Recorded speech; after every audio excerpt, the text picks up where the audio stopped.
The Face by the River by Clark Ashton Smith, originally published 2003, long after the author's death and long believed to be lost. Read by Darrell T. Smith II for my channel, Quasar Spectra.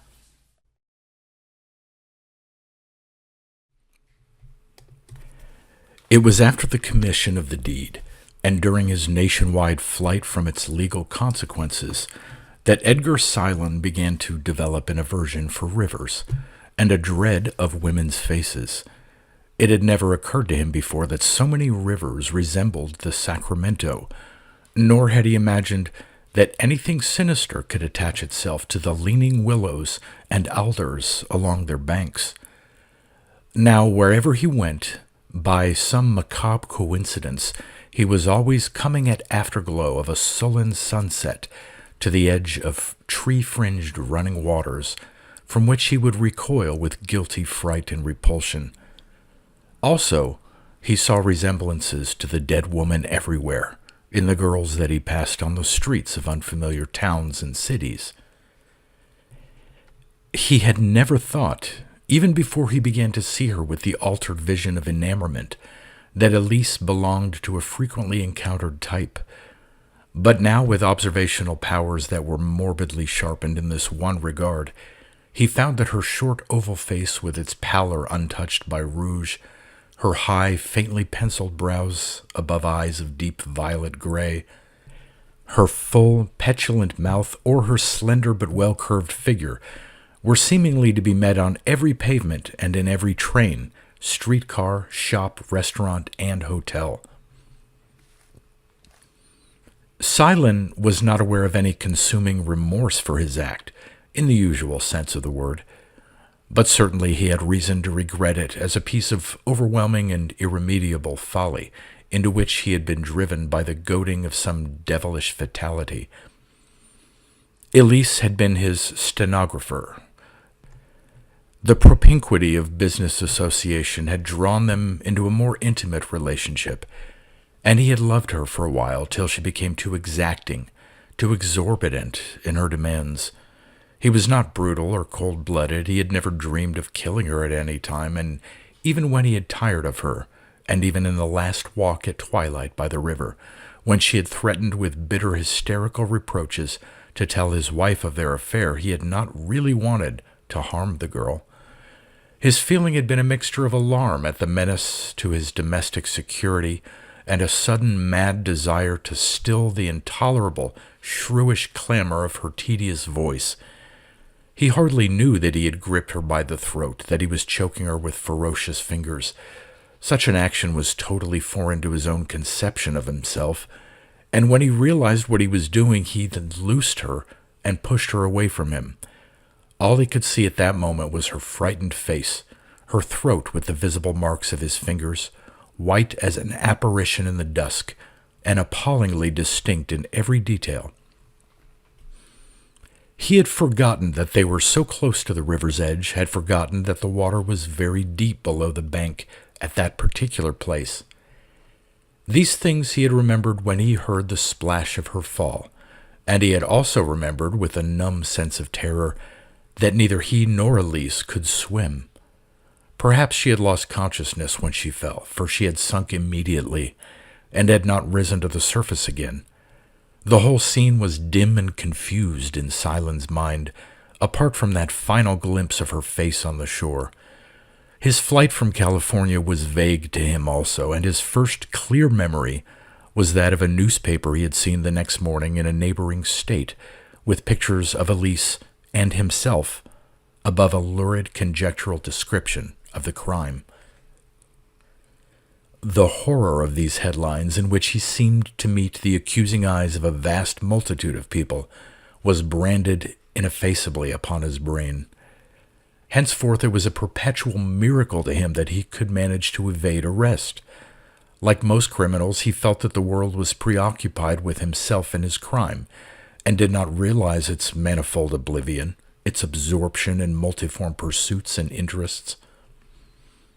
He was stunned by the consequences of the deed, by the break that it entailed with his whole past life, with everything and everyone he had known, his flourishing business, the respectable place he had won in his community, his wife and 2 children, all were lost beyond recovery through something which, as he had soon persuaded himself, was no more than a fatal accident.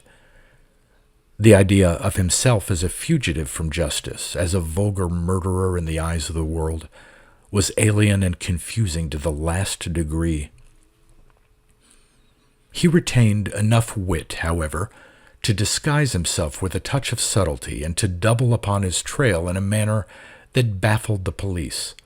He bought some second-hand clothing of the type that would be worn by a laboring man and disposed of his neat, tailor-made suit by leaving it at night beneath a pile of old lumber. He allowed his beard to grow and purchased a pair of heavy-rimmed spectacles. These simple measures transformed him from a well-to-do realtor to a socialistic carpenter out of work. In trying to conceal his furtiveness, his perennial fear of observation, he acquired a rough and fierce air that was quite compatible with the role of a discontented workman. Silin was well supplied with money. Even when prolonged security had diminished his fear of arrest, he did not dare to linger in any place. A queer, morbid restlessness impelled him to go on, and always, it seemed to him, there was a willow-bordered river to remind him of the scene of his act, and always there were women who resembled Elise. The mere sight of a stream or a girl with a fancied likeness, even in one feature or detail of costume, would send him toward the nearest railroad station. He tried not to think of Elise and sometimes succeeded, but any chance resemblance was too much for his nerves. The damnable frequency of such resemblances became one of his chief worries. He could not account for them as part of the natural order of things. Often, with apparitional suddenness and irrelevance, he would remember Elise as he had seen her in that last moment, when her face had emerged from the twilight with such preternatural pallor and vividness. Even when he managed to forget her, there was a sense of some troublous haunting in the background of his mind. He developed also a physical feeling that he was not alone, that an unseen presence accompanied him wherever he went. But at first he did not connect this feeling with Elise, nor did he associate with her the earliest beginnings of the actual visual hallucination from which he eventually came to suffer. Silin was well aware of his growing nervousness and made desultory efforts to overcome it. He knew, or had been told, that such a condition might lead to insanity. He tried by means of autosuggestion to dismiss the irrational fears and impressions that dogged him in his wanderings. He felt that he was succeeding to some extent, that his haunting obsessions were growing fainter. Then, simultaneously with this, he began to think that there was something wrong with his eyesight. He was troubled by a small, blurred image, somewhat to one side in his field of vision, an image that he could not seize or define, and which followed him everywhere, maintaining always the same position. He could even see it when he lay awake in the darkness, as if it were possessed of a pale luminosity. It occurred to him that the glasses he wore were injuring his eyes, and forthwith discarded them. But the unaccountable blurring still persisted. For some reason other than his natural fear of optical disease, it made him horribly uneasy. But for the time being, he did not think so often of Elise. Also, he was not quite so afraid of rivers and women as he had formerly been. One evening, in a strange city far from the state he had left, Silin deliberately went for a walk by the shore of a tree-fringed river. He wanted to reassure himself, wanted to feel that he was mastering his old terrors. It was still twilight when he neared the water, that deceptive half-light which alters the position and proportion of objects in a manner so illusory. All at once, Silin became aware that the strange blur in his field of vision was now directly before him instead of at one side. Also, the blur had defined itself to a human face, seen as in some diminished perspective at an interval of vague distance. But the face was unnaturally clear in every feature and was outlined in luminous pallor against the dark flowing of the stream. It was the face of Elise, even as Edgar Silin had last seen her. Silin was unable afterward to recollect the circumstances of his flight from the apparition. Any real consciousness of his actions was drowned for a while by a primordial tide of unreasoning terror. When he came to himself, trembling like an ague patient, he was sitting in the lighted smoker of a moving train. He could not even remember where he was going till he looked at the ticket which he held in his hand. He no longer saw the face of Elise, but, even as before, there was a blurred image in his field of vision, perhaps not so far to one side as it had been at first. For several days, it was only at twilight that the image became definite, but all the time it was moving nearer to the center of his vision. Then he saw the face at various hours during the day and also at night. It was always pale and luminous. It was detached and disembodied, like a face that had been superimposed on a photographic plate. But the clearness of detail was abnormal. Even at the remote perspective which it maintained for many days, he could see the horror-widened eyes, the parted lips, and the livid marks of his fingers on the white throat. It appeared to him on the streets, in trains, in restaurants and hotel lobbies. It came between him and the visages of people when he passed. He saw it in the foliage of trees and among the faces of actors in the plays or films to which he had gone in the hope of temporary distraction. But at first the haunting was not continual. The face came and went at varying intervals and left him always with the same paralyzing horror, which would wear off in some slight degree before the next appearance. Silin had never been a believer in the supernatural, but he knew a little about brain diseases and morbid hallucinations. His fear of the dead woman was more than doubled by a fear of madness. He felt that he was unquestionably headed for some sort of lunacy. At first he tried to reason with himself in the interludes of his panic. Among other things, he went to a public library with the idea of consulting various medical volumes on brain pathology.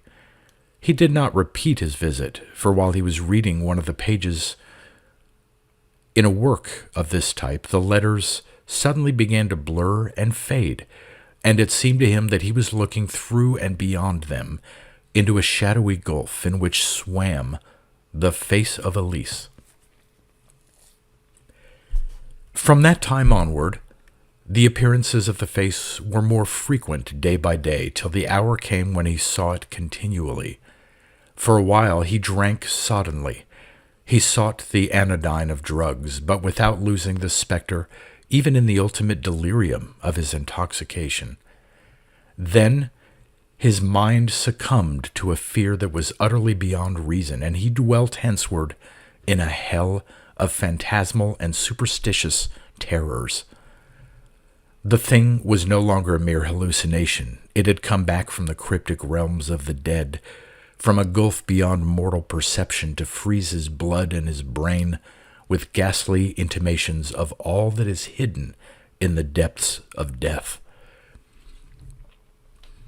Perhaps his mind had already given way, for he soon lost the fear of madness in a greater and more abysmal fear of the woman herself, and the unknown world into which he had precipitated her by his crime.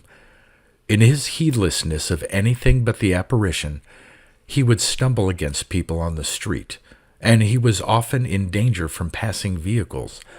But in some miraculous manner, like a somnambulist, he would avoid them without ever knowing his peril or his escape. The face was nearer now. It sat opposite him at every table. It moved before him along the pavements. It stood at the feet of his bed through the night time. It was always the same, with widely staring eyes and lips that were parted in an eternal gasp. Silent was no longer conscious of what he did or where he went. It was some automatic portion of his brain which enabled him to continue the daily movements and actions of life. He was wholly obsessed by the image of Elise. He lived in a kind of mental catalepsy. Held by a dreadful hypnosis, he watched all day in open sun or rain or shadowy rooms the thing that was stamped upon his vision, and he watched it during the night, by lamplight or in utter darkness. He slept very little, and when he did sleep, Elise hovered over him in the vistas of his dreams. It was mostly at night, lying awake, that he became aware of the abyss that lay behind and beneath her face, an abyss in which he could see the slow sinking of dim, macabre forms, of corpse-like or skeleton-like things that appeared always to fall and decompose in unfathomable gloom. But the face itself never sank into the abyss. Silent knew nothing of time. The moment in which he had last seen Elise was relived by him in a virtual eternity through the perpetuation of her visual image. And he knew nothing of the cities through which he passed, nor the route by which he returned on a latter evening, still oblivious of his whereabouts, to the city and the riverside of his crime. He knew only that the face was leading him somewhere, to an end which his palsied faculties could not even imagine. He stared about him with sightless eyes.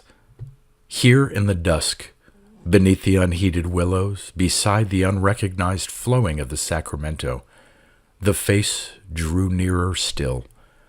The phantom throat was within arm's length for the first time, even as when he had loosed his fingers from the living throat of Elise and had pushed her back toward the water in a sullen twilight many months before.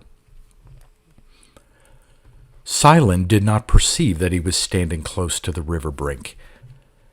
He saw only the features of Elise, knew only that her throat was within seeming reach of his fingers once more.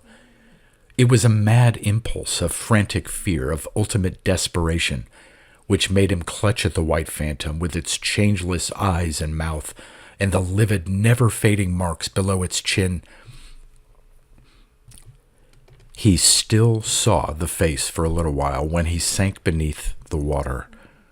It seemed to swim on a fathomless abyss where human bones and cadavers were slowly drowning in a darkness that was like the deliquescence of the world and of all past years and eras. The face was very close to him as he went down, and then it began to recede in a lessening perspective, and then, suddenly, he saw it no longer.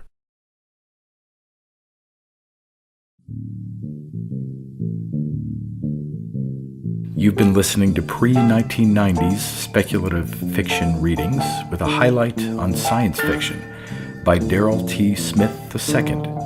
Please consider clicking the donation link in the description box. Thank you so much for your time and your imagination.